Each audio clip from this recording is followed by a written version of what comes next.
লখিমপুৰ জিলা প্ৰশাসনৰ উদ্যোগত বিহপুৰীয়া ৰাজহ চক্ৰ আৰু নাৰায়ণপুৰ ৰাজহ চক্ৰৰ সহযোগত বিহপুৰীয়া প্ৰেৰণা চিনেমা হলত আজি দিনৰ 12 বজাত অসম চৰকাৰৰ ৰাজহ আৰু দুৰ্যোগ ব্যৱস্থাপনা বিভাগৰ দ্বাৰা অনুমোদিত 2025 আৰু 26 বিত্তীয় বৰ্ষৰ বানপানী আৰু ধুমুহাত ক্ষতিগ্ৰস্ত লোকক বিত্তীয় সাহায্য প্ৰদান অনুষ্ঠানত মুখ্য অতিথি হিচাপে অংশগ্ৰহণ কৰি বিধায়ক ভূপেন কুমাৰ বৰাই মুঠ 126 গৰাকী হিতাধিকাৰীলৈ প্ৰদান কৰে চেক।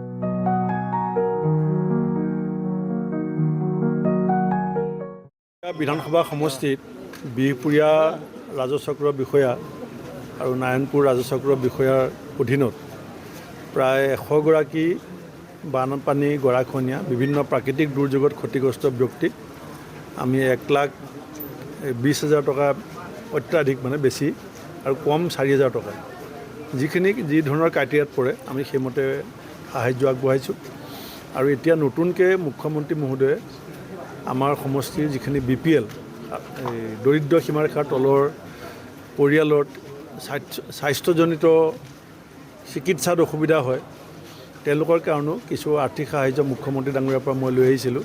সেইখিনিও আজি 26 গৰাকী ব্যক্তিক আমি আগবঢ়াইছোঁ। সৰ্বমুঠ 126 গৰাকী ব্যক্তিক আজি প্ৰাকৃতিক দুৰ্যোগত ক্ষতিগ্ৰস্ত আৰু শাৰীৰিকভাৱে অসুস্থ ব্যক্তিক আমি আৰ্থিক সাহায্য আগবঢ়াইছোঁ।